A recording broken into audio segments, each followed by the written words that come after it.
오늘 주신 말씀 의지하여서 흑암을 밝히는 큰 빛 예수님, 이런 제목으로 말씀을 증거합니다. 오늘은 세상의 그 철학자를 한 명 데리고 와서 좀 말씀을 시작하려고 합니다. 여러분, 플라톤이라는 사람을 아시죠? 네, 다시 이제 고등학교, 대학교 시절로 좀 돌아가 보면 좋겠습니다. 플라톤, 소크라테스의 제자이죠. 이 플라톤의 철학 사상을 한마디로 말하자면 이데아 사상이라고 할 수 있습니다. 이데아 사상. 그리고 이 이데아 사상이 무엇인가를 가장 잘 설명해 주는 것이 동굴 우화입니다. 동굴 우화. 이 우화는 플라톤이 쓴 이 국가라고 하는 책, 그 책의 제 7장에 나오는 이 비유인데요. 자, 그 비유를 잠깐 설명드리면 이렇습니다. 여기 아주 깊은 동굴 안에 죄수들이 묶여 있습니다. 이 죄수들은 어려서부터 다리에 착고가 채워져 있고 손은 이렇게 자유롭게 움직일 수 있지만 머리는 또 돌릴 수가 없습니다. 그래서 앞만 바라볼 수 있는 사람들이죠. 밖으로 나갈 수도 없고 지금까지 평생을 저렇게 갇혀 있었던 사람입니다. 그리고 그 뒤에 보면 큰 불이 있죠. 이 불이 피워져 있어서 죄수들과 또 불 사이에는 저렇게 담벼락이 있습니다. 그 뒤에서 무슨 일이 일어나는가는 잘 볼 수가 없죠. 그런데 그 담벼락 뒤에서 저렇게 사람들이 인형극을 하고 있습니다. 그러면 저 뒤에 큰 불이 있으니까 인형극을 하면서 사람들이 이렇게 로마 군인이 지나가게 하고 말이 지나가게 하고 또 여우가 지나가게 하고 이렇게 하면 죄수들이 보고 있는 것은 실체가 아니라 그 실체의 그림자뿐이죠.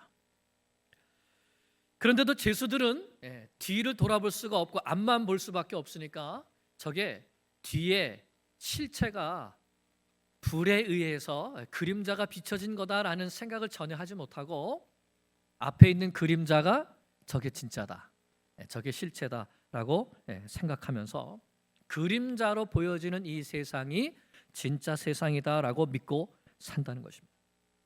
그런데 이 죄수 중 가운데 한 사람이 쇠사슬에서 풀려났습니다. 풀려난 이 죄수는 일어나서 뒤를 돌아서 가보게 되니까 이거 내가 지금까지 보고 살아왔던 이 세상이 진짜 세상이 아니구나, 모닥불에 비친 그림자였구나 하는 것을 알게 되었습니다. 하지만 그는 지금까지 자기가 보았던 것이 실제이고 새롭게 본 정말 실제, 그것이 실제가 아니라고 고집합니다. 그럴 때 어떤 사람이 이 죄수의 손목을 붙잡고 가파른 이 오르막길을 지나서 동굴 밖으로 이 사람을 끌어냅니다.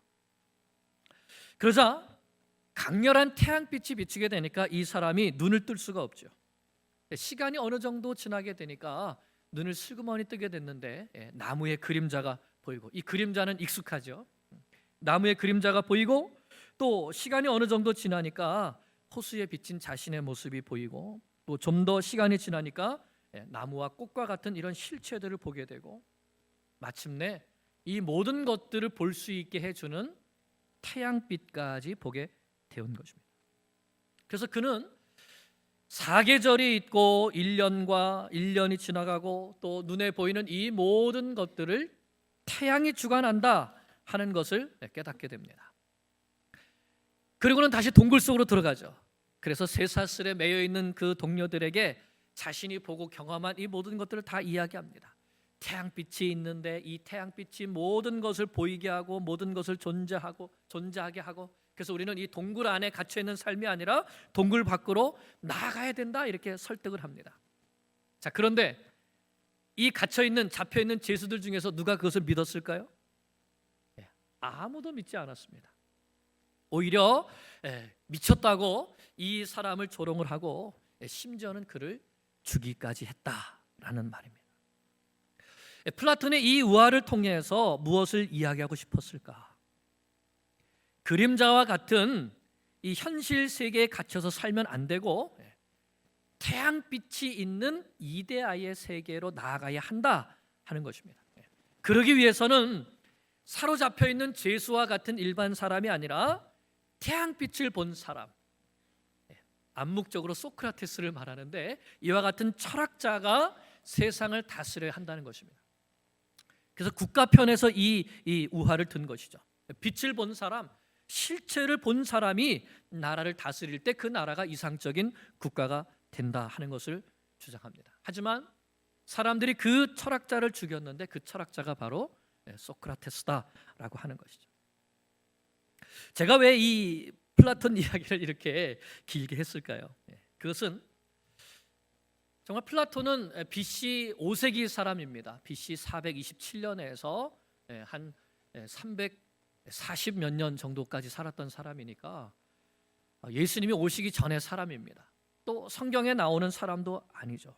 하지만 이성을 가지고 사유하면서 생각하는 철학자였습니다. 그런데 그 철학자도 보이는 세계가 전부가 아니고 모든 것을 존재하게 하는 참 빛이, 태양과 같은 참 빛이 존재한다라는 것을 깨닫고 있었던 것이죠. 기원전 5세기의 철학자임에도 불구하고 인간의 상태가 어떤 것인지, 그래서 이 동굴 밖으로 나아가야 한다는, 여러분 이것이 구원이 아닐까요? 이 구원의 필요성에 대해서 깨닫고 있는 철학자였다는 것입니다.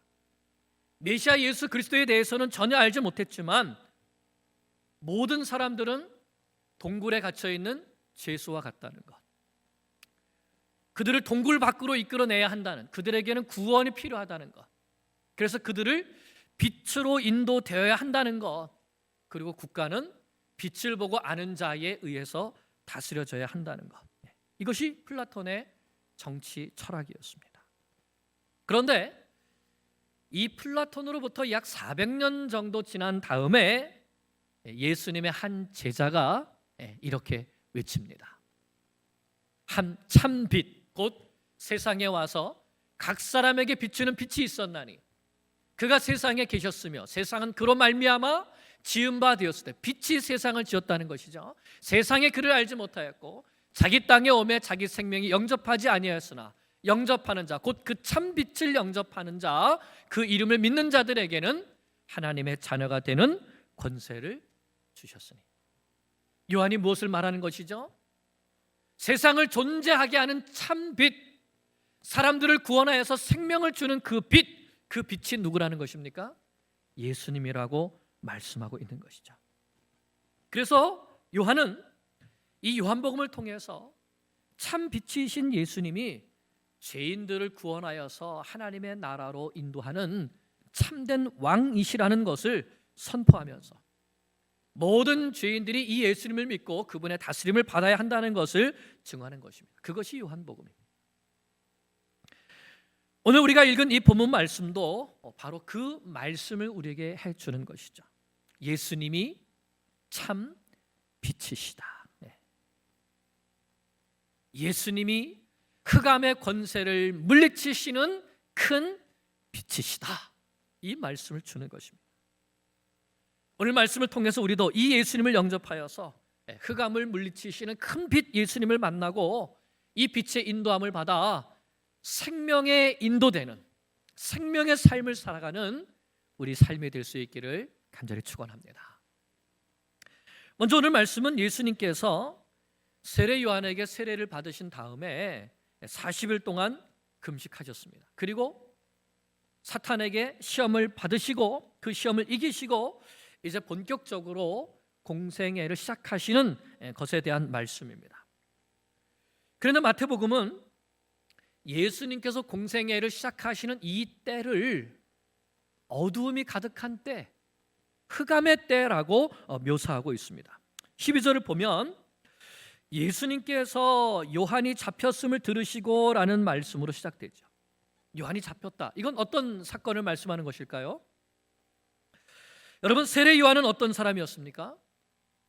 우리가 3장에서 살펴보았듯이 세례 요한은 메시아의 선구자로 와서 주의 오실 길을 예비하는 사람이었습니다.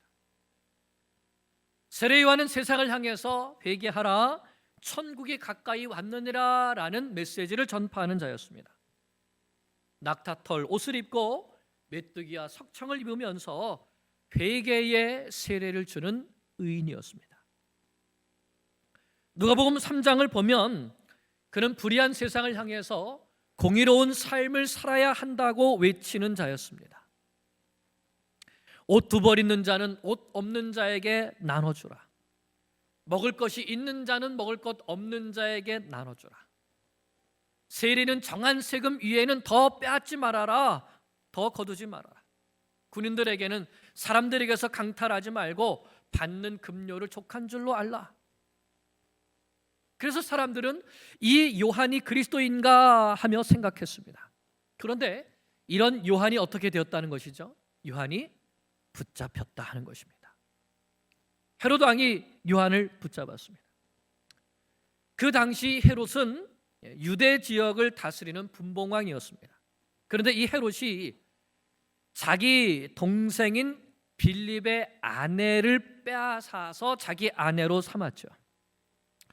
그러자 요한은 이 헤롯의 불의한 행동을 책망하면서 그가 잘못한 것을 사람들에게 지적했습니다. 말했습니다. 그러자 헤롯이 자신의 불의가 드러나는 것을 불쾌해하면서 요한을 붙잡아서 감옥에 가둔 것이죠. 그리고 나중에는 결국 이 세례 요한을 목베어 죽이게 됩니다. 그런데 예수님께서 공생애의 사역을 시작하시는 바로 그 시기가 바로 이런 시기, 이런 시대였다는 것이죠. 불의가 의를 삼키는 시대, 어둠이 빛을 삼키는 시대, 바로 그 시대가 예수님께서 공생애의 사역을 시작하시는 시대였던 것입니다. 이렇게 세례 요한이 헤롯에게 붙잡혀서 감옥에 갇히게 되었는데 이때 예수님은 어떻게 하셨는가? 12절 13절을 보니까 갈릴리로 물러가셨다가 나사렛을 떠나 스불론과 납달리 지경 해변에 있는 가버나움에 가서 사셨다 말씀합니다. 갈릴리로 물러가셨다. 그리고 그 전에 요한이 잡혔다는 것을 들으시고라고 했습니다. 이것은 예수님께서 지금 이 시대의 상황을 잘 모르셔서 예루살렘을 떠나 갈릴리로 들어가신 것이 아니라는 것이죠.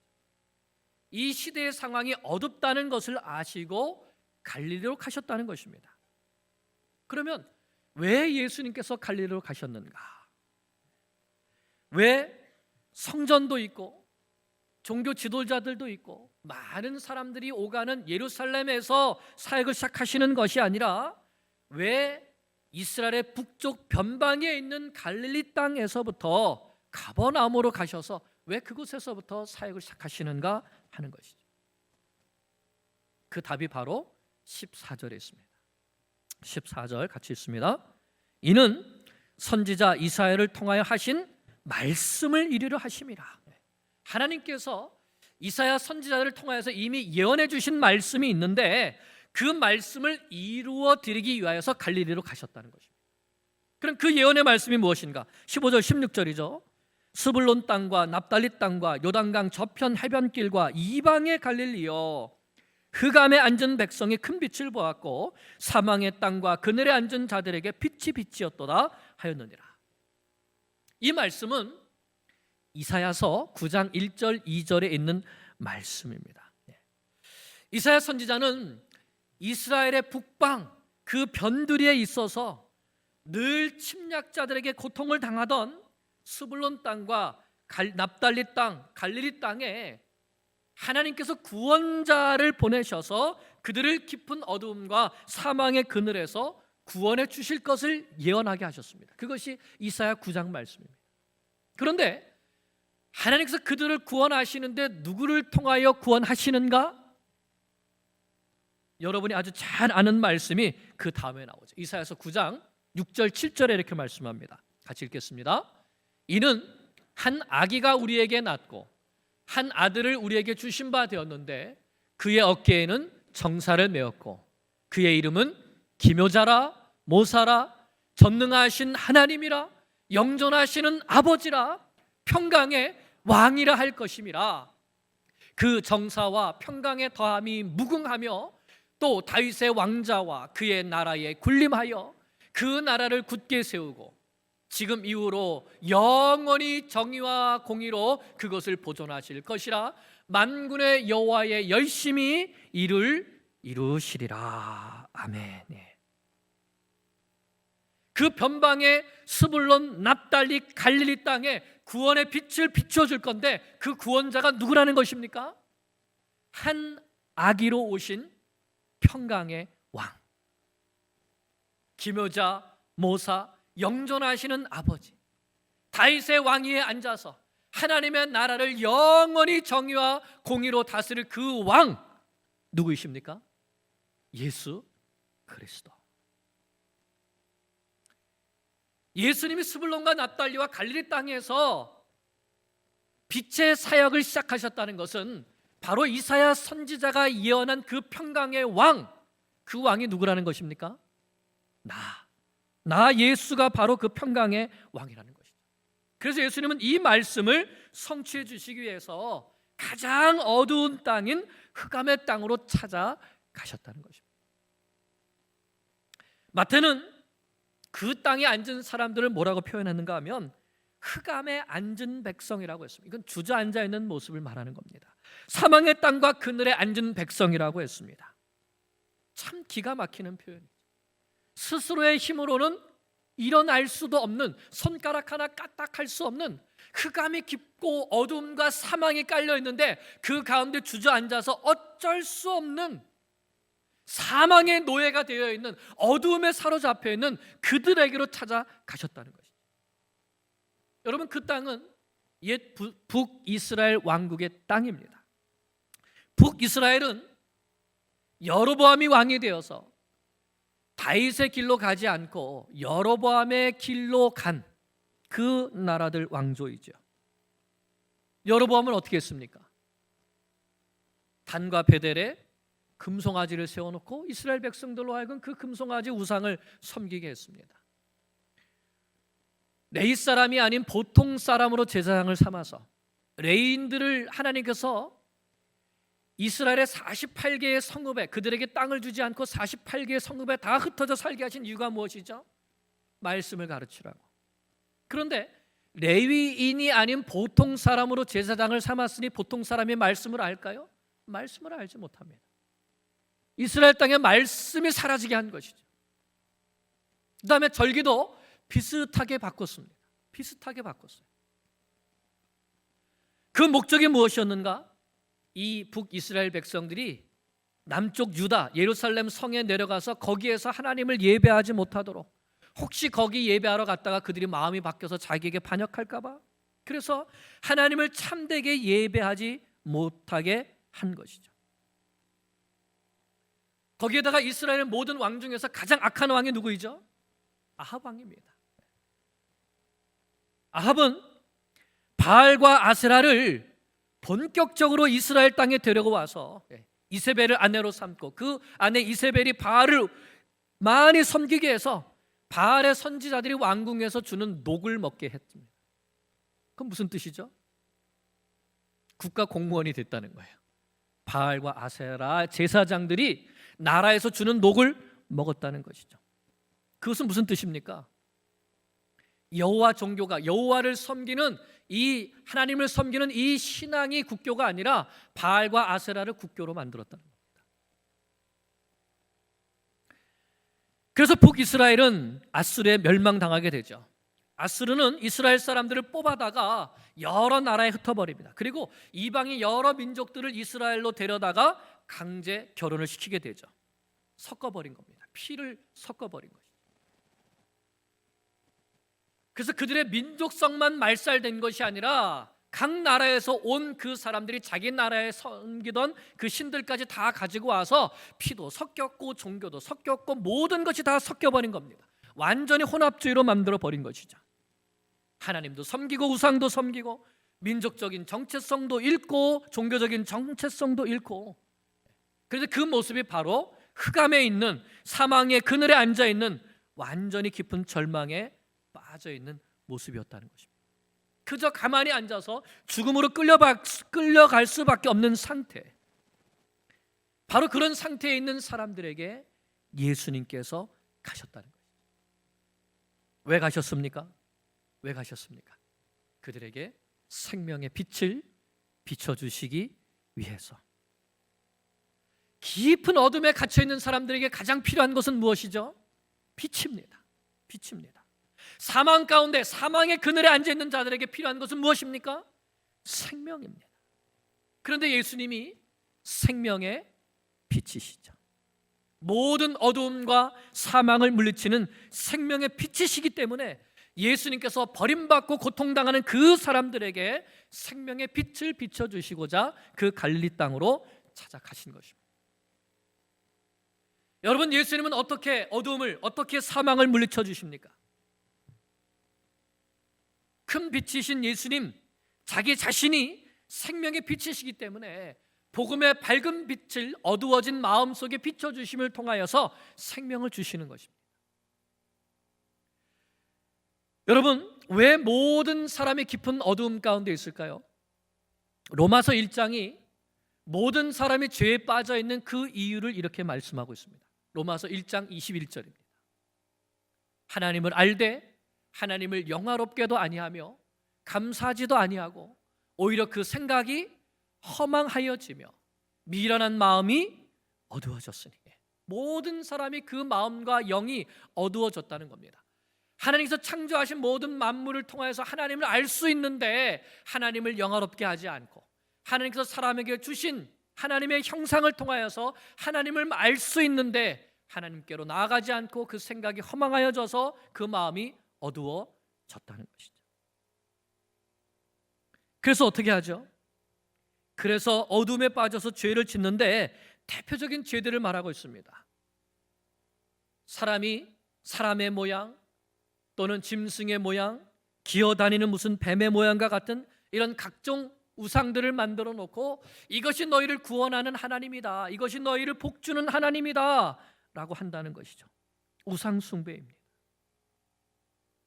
사람이 손으로 새긴 금덩어리든지 돌덩어리든지 나무 덩어리든지 자기가 손으로 새겨놓고는, 자기가 거기다 갖다가 세워놓고는 말도 못하고 움직이지도 못하는 그것을 우리의 신이라고 섬기는 이 사람의 어두움.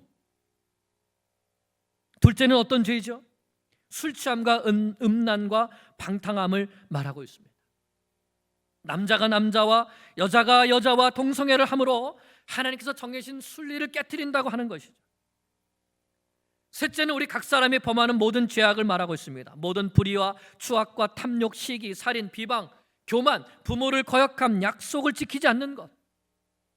중요한 것은 하나님께서 사람을 하나님의 형상으로 지으셨기 때문에 사람의 마음에 심겨진 양심이 이와 같은 일을 하는 것은 하나님 앞에 죄라는 것을 호소하는데, 그 양심이 무뎌져서 서로 옳다 하면서 죄를 더 짓는다는 것입니다. 그 결과 하나님께서 이와 같은 죄를 짓는 자들은 사형에 해당하다라고 선고하신 것을 알면서도 서로 죄를 짓다가 결국은 그 어둠에 빠져서 더 깊은 어둠, 지옥의 영원한 형벌을 받게 된다는 것이죠. 이것이 모든 사람이 빠져있는 죄와 사망의 어두움입니다. 그런데 큰 빛이신 예수님께서 이 어두움의 세상 가운데 오셔서 그들에게 복음의 메시지를, 천국 복음을 선포하시는 것이죠. 이때부터 예수께서 비로소 전파하여 이르시되 회개하라, 천국이 가까이 왔느니라. 아멘. 예수님은 죄와 사망의 어둠의 권세에 갇힌, 그래서 절망과 멸시에 놓여 있는 갈릴리 사람들에게 이 생명의 복음을 전파하셨습니다. 회개하라, 천국이 가까이 왔느니라. 예수님께서 전하신 복음은 천국 복음이었습니다. 천국이 무엇이죠? 하나님의 나라이죠. 하나님께서 다스리시는 하나님의 나라를 말씀합니다. 그 하나님의 나라가 가까이 왔다는 것은, 그 나라의 통치가 임한다는 것은 그 나라의 왕이 오셨다는 것이죠. 그러므로 예수님은 하나님의 나라의 왕인 내가 왔으니 회개하고 나를 왕으로 영접하라는 복음을 전파한 것입니다. 왕이 왔으니 이전에 행하던 모든 악을 버리던 죄를 버리고 죄인들은 회개하라, 그리고 왕을 맞이하라. 어둠에 있던 죄인들아, 빛을 영접하라.